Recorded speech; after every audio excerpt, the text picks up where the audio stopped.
tarde a todos. Está começando mais um episódio do podcast Além dos Muros, o podcast da Escola Coronel. Hoje com um convidado muitíssimo especial, na verdade com dois convidados, né?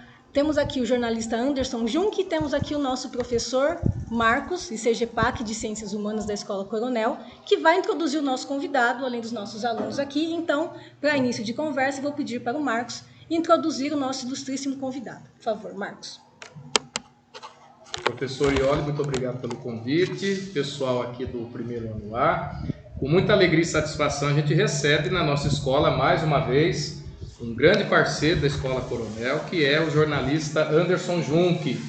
Ele, além das exposições fotográficas que ele já fez, né, e que percorreu aí várias escolas da rede estadual na diretoria de ensino, também atua como jornalista no grupo Todo Dia de Comunicação e também já atuou no grupo Brasil de Comunicação, onde a gente trabalhou junto, inclusive, né? Com muita alegria e satisfação a gente recebe você aqui na nossa escola. Bem-vindo, Anderson. Professor Marcos, muito obrigado pelo convite, professor Ione, os alunos também que nos acompanham. Estar na Escola Coronel e estar em casa, por isso que quando eu recebo um convite faço questão de participar, de aceitar, porque esse momento é maravilhoso.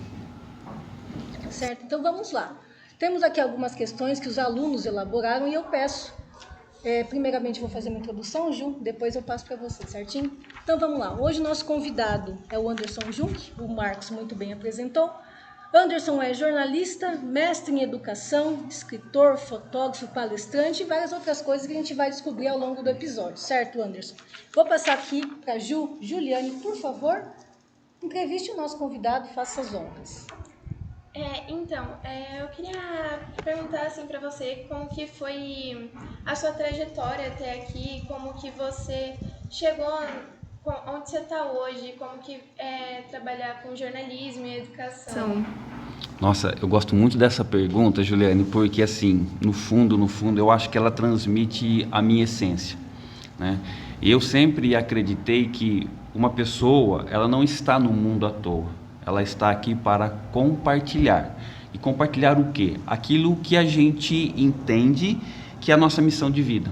Por isso que eu defendo muito a questão do autoconhecimento. A gente precisa saber quem somos nós, quais as habilidades que nós temos, porque essas habilidades, elas não são nossas, elas são nossas para o outro.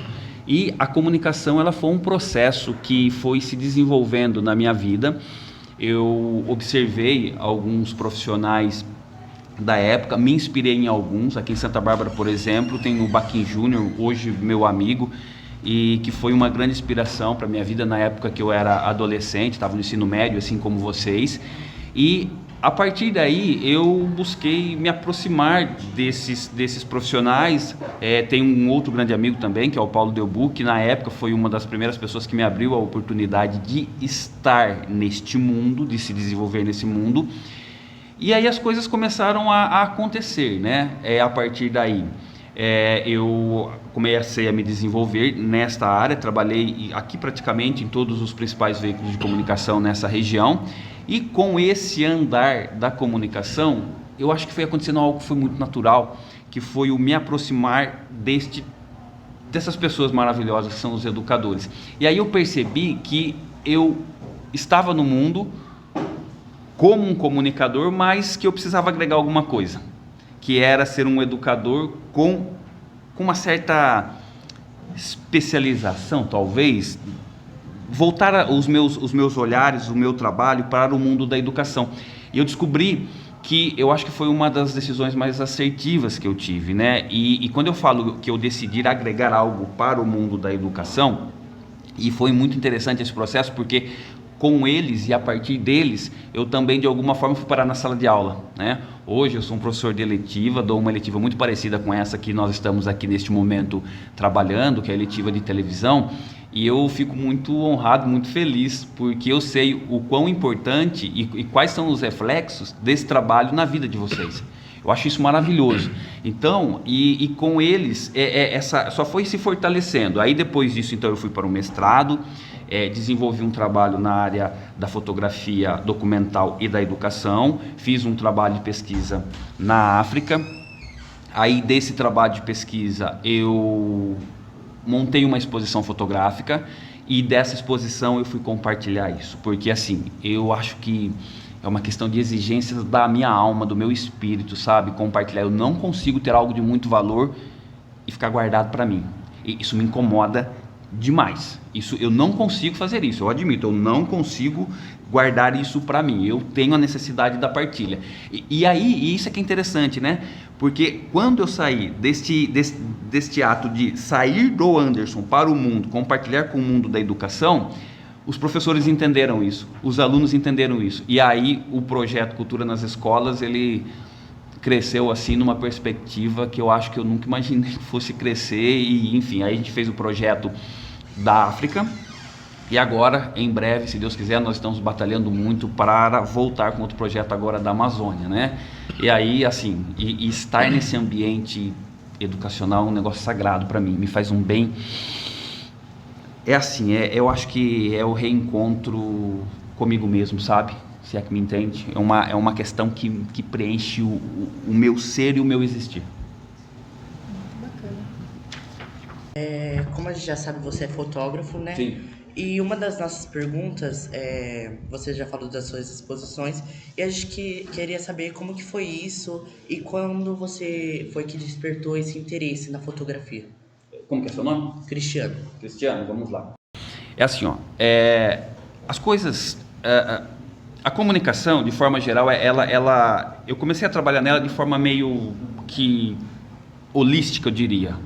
O escrever e o fotografar, eles começaram que meio juntos, né? O primeiro trabalho, assim, que eu acho que, assim, produzir mesmo, antes de entrar nos veículos de comunicação que eu falei, foi um jornalzinho de igreja, lá da Paróquia Bom Jesus. Acho que o Marco nem sabe disso. E lá eu escrevia esse jornal e também fotografava. Lembro que na época meu pai me deu uma máquina fotográfica muito simplesinha, mas já fazia muitos trabalhos com ela. E a partir dali, essa paixão pela linguagem fotográfica, ela foi crescendo de forma uniforme com a linguagem escrita. E aí quando eu fui fazer comunicação, faculdade de jornalismo, eu desenvolvi um primeiro trabalho que foi o fotográfico, que foi com a comunidade Santo Olímpia, na cidade de Piracicaba, que foi o Santo Olímpia Vida e Religiosidade. Foi um trabalho super bacana, porque lá eu desenvolvi esse trabalho durante 6 meses. Imagina você, durante 6 meses, sair daqui de Santa Bárbara e praticamente todo final de semana para o Santo Olímpia para entender o relacionamento da comunidade, para saber o que eles faziam, como eles faziam, né? Como que se estabelecia as relações ali, e aí a ideia foi traduzir tudo aquilo para uma mostra fotográfica. Foi um trabalho que deu muito trabalho, mas o resultado depois foi assim, maravilhoso. E aí quando eu fiz a primeira mostra fotográfica, que inclusive eu abri na Unimep, eu lembro até que a própria comunidade, quando foi abrir, eles fizeram uma dança, fizeram um evento para abrir a mostra fotográfica, e aí eu entendi que a comunidade, ela não somente gosta que ela de ser notada, como ela no fundo ela precisa. E aí a partir daquele momento caiu a ficha, eu falei, nossa, isso aqui é muito interessante, vou investir nisso aqui. Então aí eu fiz desta mostra a fotográfica do Santo Olímpia, coloquei ela também para ser itinerante, então aí eu comecei a andar com a mostra. Aí depois eu tive uma outra oportunidade de visitar 2 comunidades indígenas, né? Fiquei um tempo lá, o Chavante e o Bororo, foi muito legal. Aí fiz uma mostra singela, eu diria, né? E aí é o espírito, né? Que você vai fazendo as coisas e a paixão vai crescendo e o amor vai crescendo. Eu falei, não, agora eu vou para uma outra, só que agora eu preciso fazer algo um pouco maior. Aí eu decidi atravessar o Atlântico e fui sozinho. E aí eu caí em Moçambique. Aí eu andei dentro de Moçambique, do Malawi até a Suazilândia, né? Fiz essa experiência para conhecer o povo moçambicano, para conhecer o povo africano, né? Para entender isso. Aí quando eu voltei com esse trabalho que fez o Jung se tornar conhecido nessa área, né? Porque o negócio meio que tomou uma proporção que eu fui, acho que uma perspectiva de trabalho de escola, né? Falei, eu vou fazer para os meus amigos, e de repente, quando eu voltei, eu dei entrevista até para a TV Globo na época, eu lembro, canais de televisão querendo saber e tal, e eu percebi, mas o que eu fiz? Eu só peguei um avião, fui ali do outro lado, no outro continente, eu só atravessei o Atlântico e trouxe umas fotos aqui, entende? Mas aí eu percebi que talvez eu tivesse minimizado essa atividade, e eu percebi o quanto o ser humano precisa saber de outras culturas, o quanta sede de conhecimento existe na perspectiva de saber como o outro realiza as suas ações, como o outro se relaciona, como é a cultura do outro. E aí isso acabou me encantando. E esse projeto ficou muitos anos em cartaz, era exposições em shoppings, eram exposições em escolas, em centros culturais, enfim, foi andando. Aí chegou uma hora que eu olhei para aquilo e eu falei, nossa, mas tá na hora de um outro projeto, né? Porque, claro que muita gente talvez não tenha conhecido o Missão Moçambique, mas eu falei, não, eu preciso de um outro. E aí, nessa altura, eu já era um profissional conhecido pelo meio educacional.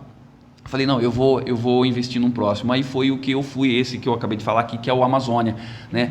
Fui para a Amazônia, fui morar com a população ribeirinha, fiquei lá com eles, mas não fui fazer, é importante que se diga isso, eu não fui fazer turismo, tá? Porque a perspectiva do turismo, Cristiano, né? A perspectiva do turismo, Cristiano, no meu ponto de vista, ela é muito diferente da perspectiva da expedição. Ah, mas por quê? Você não gosta de fazer turismo? Não, eu gosto, faço, não tenho nada contra. Só estou dizendo que para esse trabalho ele não serve. Por quê? Porque o turismo, ele te coloca uma perspectiva de roteiro e na perspectiva da expedição isso não pode existir.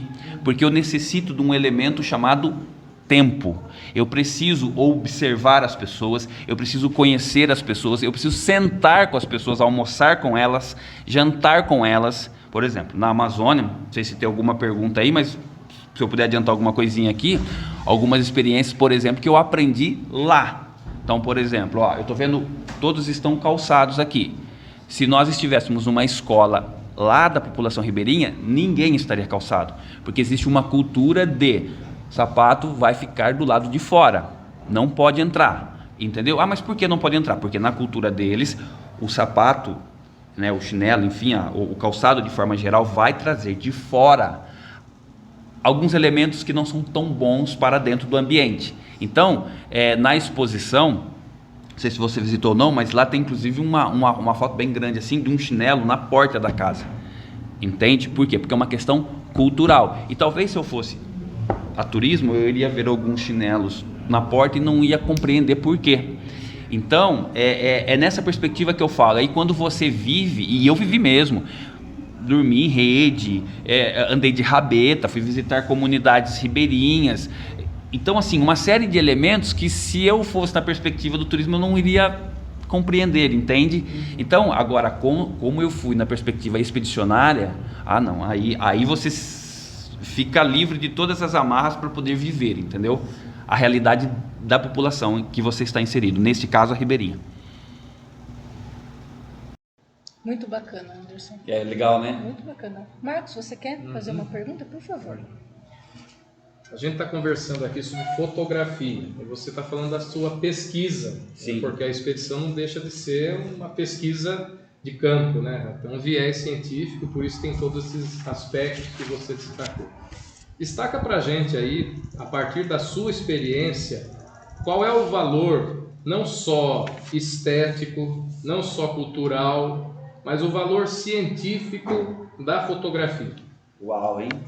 Aí, essa pergunta resume a minha dissertação de mestrado.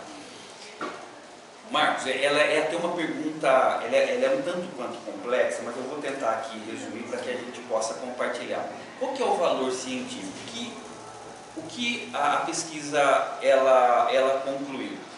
Ela concluiu que a linguagem fotográfica, ela traz em si algumas potencialidades que faz com que os seres humanos, nas suas diferentes perspectivas, se conheçam e mais, se respeitem.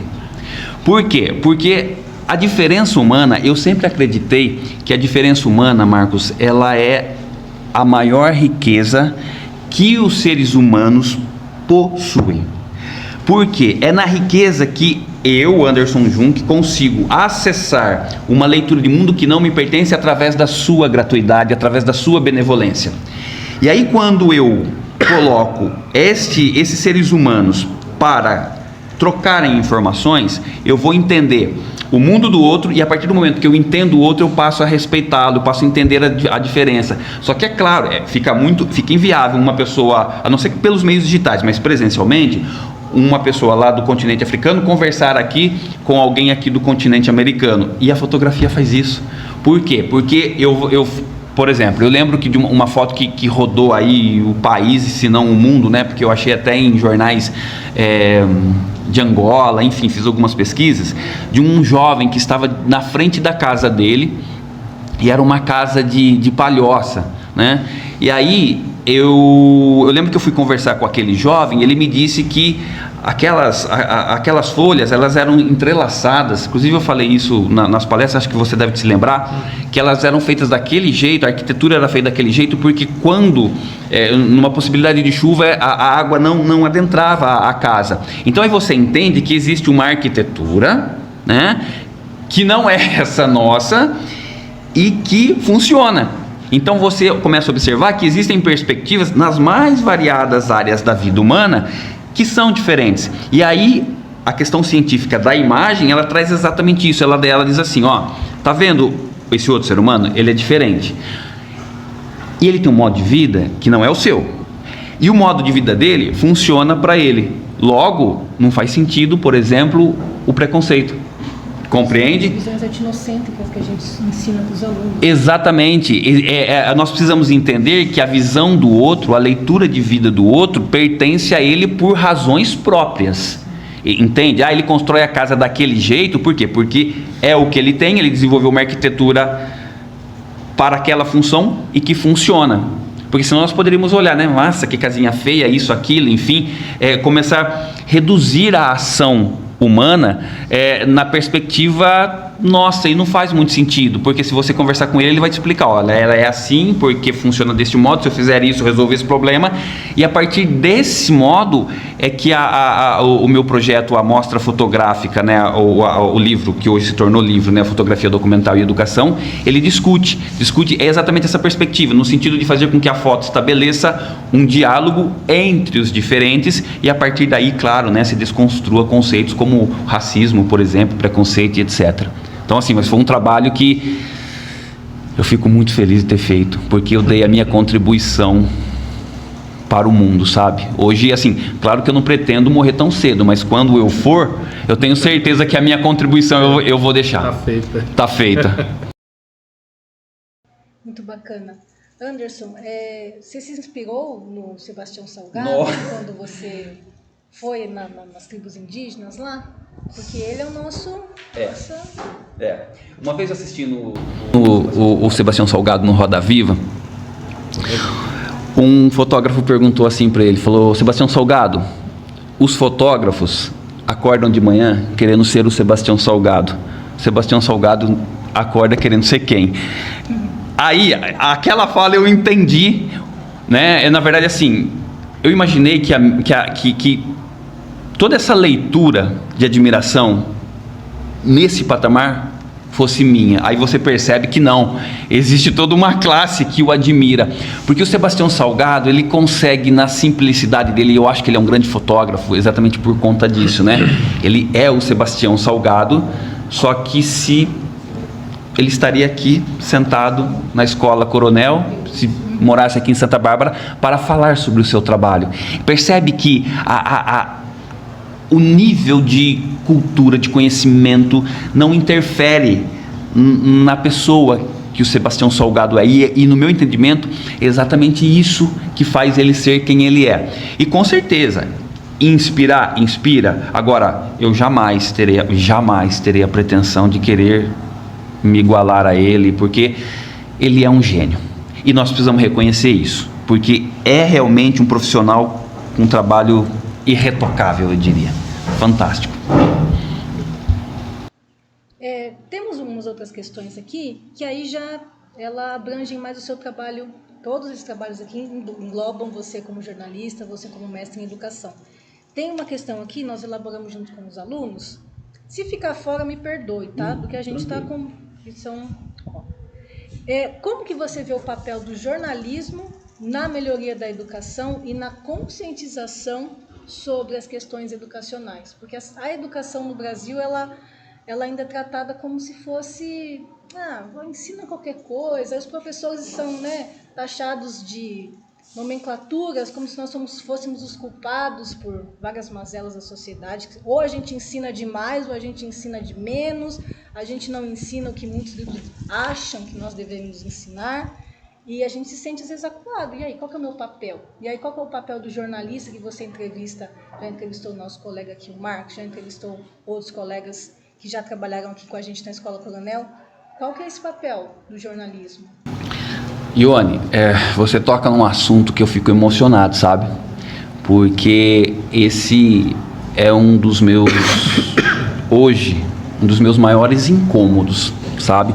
E eu gosto muito dessa questão do sentir-se incomodado. Porque se a gente não se incomoda com as coisas, seguramente nós não sairemos do lugar e muito provavelmente a gente não vai contribuir muito com a sociedade, tá?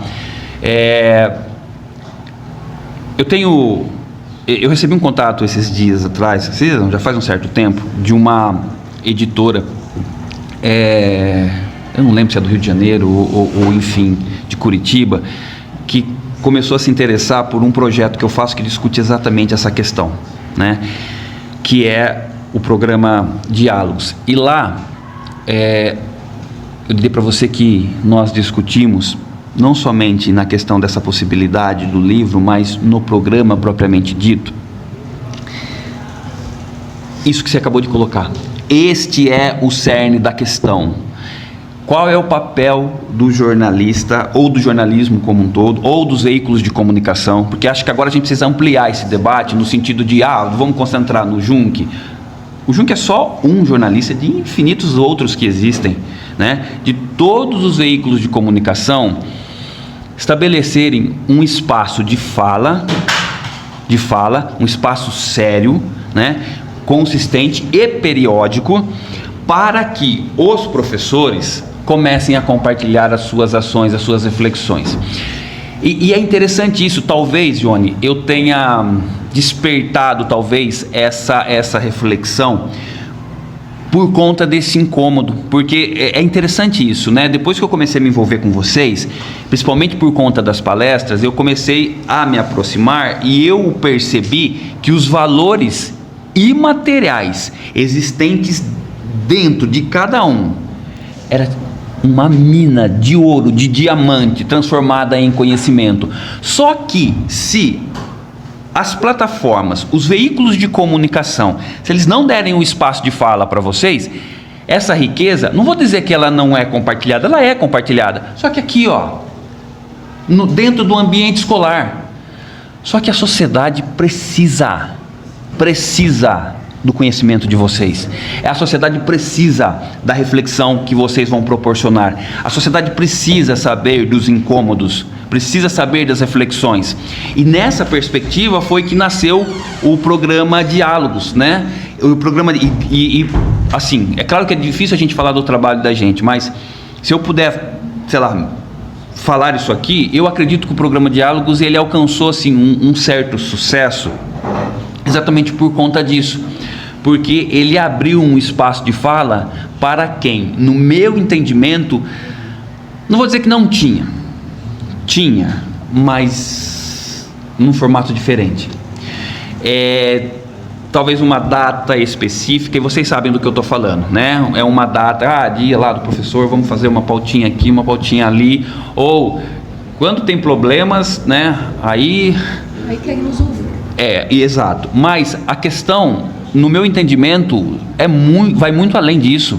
A questão é, qual é o espaço de fala periódico onde cada um dos professores podem discutir, colocar as suas reflexões, compartilhar o seu conhecimento para além dos muros da escola. Então, esse é o papel do programa Diálogos, e eu acredito que, inclusive até quero compartilhar uma fala do colega Marcos aqui. A gente gravou esses dias um um trabalho aqui na escola para falar de um ano do programa Diálogos, né? E ele disse uma fala que eu vou guardar para minha vida. Ele falou: olha, o programa Diálogos chegar a um ano depois é a prova de que é um sucesso. Eu entendi o sucesso no sentido de compreender aquela questão de dar espaço para uma área da sociedade que em tese tinha, mas com uma certa limitação. Hoje, é claro que assim, não está ainda naquilo que eu entendo como ideal, mas eu imagino que um caminho, uma vereda foi aberta, entende? No sentido de, esse é o caminho, a partir de agora já existe, é melhorar e ampliar. Mas assim, já não existe mais, ele não está mais no campo imagético, onírico, ele está no campo da realidade, ele já existe. Toda segunda-feira à noite tem alguém lá que está discutindo comigo alguma coisa importante e relevante para a sociedade. E eu vou continuar nessa batalha porque hoje eu sei que eu já não luto mais sozinho, né? É bom ter, né? Você é um dos nossos, é um professor Sim. também, mas se não fosse, seria um dos aliados tão necessários nessa batalha que é a educação no Brasil hoje em dia. Eu acho que eu me tornei professor por culpa de vocês. Que bom, né? Exatamente. Temos uma pergunta agora da aluna Giovana. Giovana, você pode fazer, por favor, a entrevista? A pergunta eu vou te passar aqui, tá? Quais são as vantagens e desvantagens do uso da tecnologia na educação, na sua opinião? Eu acho que o uso das pessoas no sentido de... A nossa missão aqui, Giovana, é construir um mundo melhor. Eu acho que não faz sentido um ser humano passar por essa experiência terrena e não deixar a sua contribuição positiva. Ou seja, resumo da ópera: quando chegar o último e derradeiro suspiro, para todos os seres humanos, eu acho que precisa ter uma pergunta, na verdade um sentimento. Quando aquela pergunta chegar, né? Qual foi a contribuição que eu dei ao mundo? No sentido, o mundo ficou um pouquinho melhor porque eu passei por aqui? Né? Então, a tecnologia, ela vai muito nessa linha, Giovana, no sentido de eu utilizei a tecnologia para contribuir para o mundo, ou eu usei esta ferramenta maravilhosa para destruir, para atrapalhar, para não contribuir, entende? Eu acho que é nessa perspectiva. Então, a questão do uso da tecnologia, porque vejamos, nós estamos aqui debatendo uma questão. Se nós não tivéssemos a tecnologia, essa discussão estaria aqui, nessa sala de aula, e somente essas pessoas teriam acesso a essa reflexão, a esse debate. Pela tecnologia, um número maior de pessoas, aliás, muito maior do que o número de pessoas que estão nesse momento nessa sala. Então, é nessa perspectiva que eu falo: olha, eu tenho essa ferramenta, mas e aí? Como é que você vai usar? Como é que você tem... Porque essa caneta, ela pode ser usada para escrever ou para machucar alguém, compreende? E eu acho que a tecnologia é a mesma questão, né? A gente precisa olhar para ela como uma ferramenta e responder aquela questão: eu vou usar essa ferramenta para contribuir com o mundo ou para piorá-lo? Eu acho que essa é a grande questão, uma questão de ordem ética, né? Muito bacana. Uma outra questão aqui, desses trabalhos que você realizou e realiza, né, atualmente na TV Todo Dia, a expedição na África, a expedição na Amazônia, qual desses projetos você colocaria que gerou impacto em você, que gerou mais impacto em você, seja profissionalmente ou pessoalmente? Olha, eu diria para você que é assim, é difícil detalhar isso, porque cada experiência ela vai te trazer algo novo.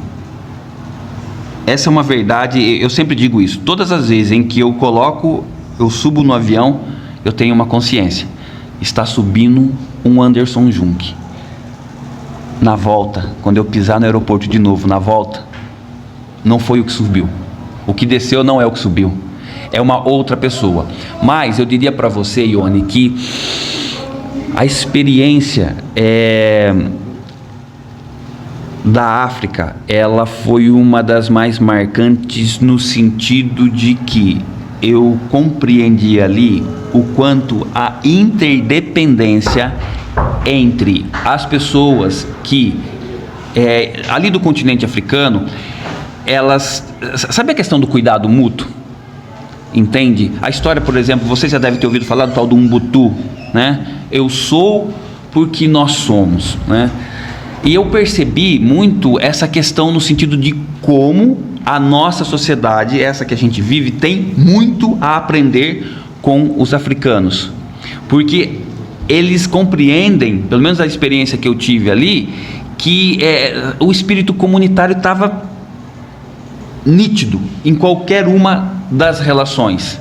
Vou dar um exemplo aqui que eu vi lá. Quando eu cheguei na África, das experiências que eu tive, uma pessoa disse assim para mim, aqui no transporte público, se uma pessoa idosa, ela entra no transporte público e tem um adolescente sentado, é cultural, o adolescente vai levantar para dar lugar à pessoa. Aí eu, com as minhas leituras e perspectivas e vivências daqui, olhei com um certo ar de desconfiança, falei, será? Sabe o que eu fiz, Johnny? Pois eu peguei um transporte público num horário de pico. O que eu vi? Exatamente aquela cena, né? Chegou e não há diálogo, senta aí, não, é algo, levanta, o adolescente levanta e a pessoa com mais idade, né, enfim, senta. Eu acho que, não sei qual que é o parâmetro de idade, né? Imagina assim, tem um pouquinho de cabelo branco, já é mais velho, então senta aí. Entende? Mas assim, em linhas gerais é essa questão, no sentido de, eu sei que você precisa mais do que eu, dessa experiência de estar sentado. Entende? Então, e isso em vários aspectos. Outra experiência, por exemplo, que eu vi várias, por exemplo, eu estive sala de aula, por exemplo, visitei muitas escolas. Em disciplina, a fala do professor era recebida do professor, do pastor, do padre, do político, com muito respeito. Entende? Então, por exemplo, essa questão da indisciplina, eu não vi. Entende? Então, nessa perspectiva, você observa que, eu sei quem eu sou no mundo, eu sei quem é você e eu preciso de você. Então, eu sei que você está cuidando de mim, então eu também vou cuidar de você. É nessa perspectiva de relacionamento. Então, achei fantástico isso. Muito bacana. Tá ok nosso tempo? A gente tem uma noção. Anderson, a gente já vai estar se encaminhando para o final. Só vou perguntar se o professor Marcos quer fazer mais alguma questão para o Anderson. Sim? Por favor. Anderson, eu queria que você comentasse com a gente falou aqui do jornalismo, tudo do seu programa, inclusive, né? Sim. Que você destacasse aí, depois de 1 ano do programa no ar, né? Quais foram os momentos em que você, porventura, pensou em desistir? E quais foram os momentos em que você percebeu que estava superando até a visão inicial desse projeto que você lançou? Rapaz, que pergunta interessante essa. Sabe por quê, Marcos? Eu vejo que assim, quando a gente tira uma ideia que ela está no campo imagético, onírico, e traz para o mundo real, eu aprendi uma coisa, querido. Eu aprendi que se aquele projeto ele não sofrer algum tipo de resistência, você precisa repensar, né? Porque eu fui muito questionado no início, no sentido de, mas é muito nichado. O que você vai discutir lá, somente um número muito limitado de pessoas estarão interessadas no que será discutido, enfim. Então, eu não sei, Marcos, se eu cheguei a pensar nitidamente no sentido de desistir. Claro que em alguns momentos, assim, eu sou humano, senti uma certa, eu diria assim, insegurança em alguns momentos, mas existia uma voz, uma força que, no fundo, falava assim, supera essa maré aí, porque você precisa continuar. E você não está mais sozinho, no sentido de, a hora que a comunidade entender que este programa é para ela, para a comunidade acadêmica, aí você vai ficar realmente em paz. E eu lembro muito, você me fez lembrar agora, uma professora, eu nunca mais esqueço, depois que eu a entrevistei, ela disse assim para mim, o Anderson, mas é sério mesmo que agora vai ter um programa para os professores, para eles discutirem as questões das escolas? Eu estou vendo que esse programa ele vai ter um impacto dentro da comunidade acadêmica, ou seja, os pares, vai ter um impacto com os alunos, porque os alunos querem saber, o professor foi no programa de entrevista, e principalmente para a família. Resumo da ópera. Isso aqui vai ser muito bom para a sociedade, para a comunidade de forma geral. Então aquela fala, eu acho que ela me deu um alento, né? Um alívio no sentido de, Anderson, não desiste, irmão. Essa é a sua missão de vida, você fez alguma coisa já com o livro, com as exposições, ou seja, você tem dialogado muito com a comunidade educacional, falou muito com os alunos e agora está falando com os professores. E eu já até revelo aqui, você não perguntou, mas eu vou falar. Quando é que eu vou entender que o meu projeto de vida, ele chegará no seu ápice? Quando eu conseguir colocar cultura nas escolas e o programa Diálogos caminhando um do ladinho do outro. Aí, é claro que na hora que eu chegar nesse momento eu vou parar, óbvio que não, né? Mas assim, é o momento, o ápice da minha missão existencial. E eu levanto todos os dias buscando isso. Eu sei que um já existe, o outro já existe. A missão agora é o juntar. E se você já me ouviu falando isso. Então assim, eu busco todos os dias essa missão, cumprir essa missão de vida. E eu tenho certeza que cedo ou tarde, agora é só uma questão de tempo.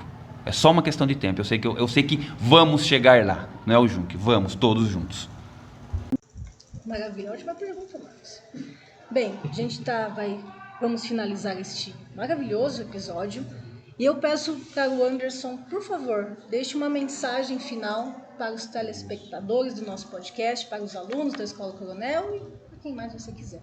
Maravilha. Bom, eu vou falar para aquela câmera então, que, né, acho que é lá, né? Bom, então eu quero falar para você que acompanhou esse podcast, que você tenha dentro de você esse espírito da partilha. Você está no mundo, tem uma missão e compartilhe isso. Porque você pode ter certeza de uma coisa. Essa missão, quando compartilhada, ela não será mais somente sua, ela será de toda uma comunidade. Então, assim, quero aqui agradecer os professores pela oportunidade, contem sempre comigo e saibam que aqui, neste jornalista, vocês terão sempre um grande parceiro nas ações da escola e eu também tenho certeza que nas minhas ações, nas minhas iniciativas, vocês estarão sempre à disposição. Então, muito agradecido pela oportunidade da partilha. Obrigado mesmo de coração. Obrigado pelas palavras, muito obrigado em nome do professor Risse, do professor Marcos e dos alunos por aceitar o convite. Claro. Agradeço o Marcos por entrar em contato. Em nome de todos aqui, muito obrigada por tudo que você falou, compartilhar um pouquinho. A gente sabe que é só um pouquinho, é que a gente também está com o tempo, né? A gente tem que organizar aqui, a gente tem que se organizar, mas muito obrigada mesmo. E assim a gente vai finalizar um grande episódio. Esse foi bacaninha, hein, galera? Do Além dos Muros, o podcast da Escola Coronel. E como a gente sempre faz ao final de todo o podcast, uma salva de palmas para todos nós.